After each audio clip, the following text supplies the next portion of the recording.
in this video I'm going to be talking about some social work theories that people actually use in practice. And the first one is systems theory. So systems theory is about seeing a person as part of a wider system of social connections that impact on the whole. So it provides a holistic perspective of a person's situation. It avoids like a blame culture for that individual because it looks at things that may be putting strain on a person's system rather than just a cause and effect view of an individual. So for example, someone may look at a homeless person and just make an unfair assumption about how they got into that situation. Someone may say, oh, well, I mean, you've probably heard this before, oh, they're homeless because they're probably an alcoholic and they've made all the wrong choices. Whereas actually there may be so many more structural issues that are impacting on that. It may be to do with issues with housing, mental health services, lack of resources in that respect. Their family relationships may have broken down, and systems theory asks us to look at all of that and see where the strain is in a person's system.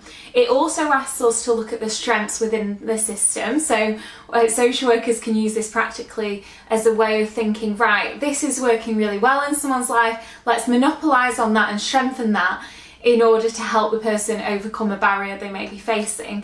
And this moves away from creating dependence on social workers or social services in general, because what we're trying to do is create independence, because then people can take control over their own lives. So looking at what's already going well and monopolising on that is definitely the way to go. The next one that people use is attachment theory. So it's really useful for social workers both in children's and adult services to understand this, because the main emphasis is on how our early relationships impact our ability to maintain and have good quality relationships in later life. The key thing about attachment theory is that everyone has an innate need to be loved and cared for by their parents and to feel that they are wanted early in life.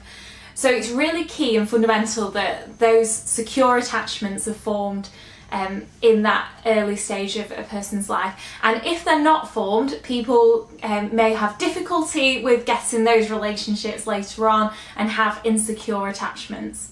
So whilst this is relevant particularly for children's services, it's also relevant for adult services, because if people are having problems in later life and forming attachments, they may think the social worker could consider whether they had any issues in their development growing up, and people often share that with social workers and know that themselves, so it is something that's useful for all aspects. It also again avoids a blame culture, so it's about looking beyond just the behaviour that someone's exhibiting. So it may point to a different issue that the child is experiencing. So if someone's acting up in a classroom, it may be that they're not getting that security from the parents, and that it sort of shows a deeper issue that needs to be explored. And then the third one I wanted to mention was about grief and loss.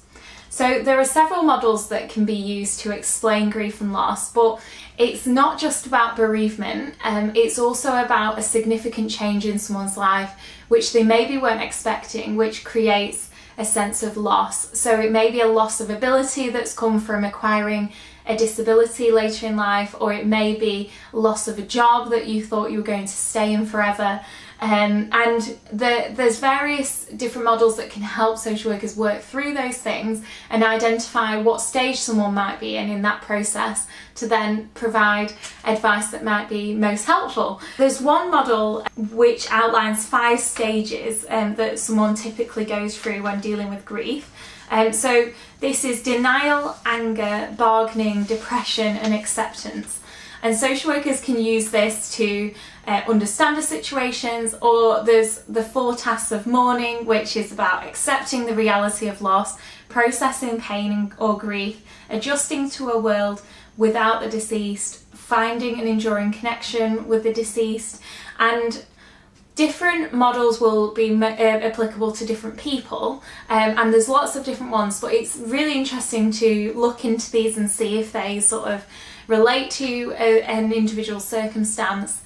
So Anyway, I hope you like this video. I'm going to be putting more of these out there, so if you'd like to subscribe to the channel, that'd be great, and put a comment in the comment section.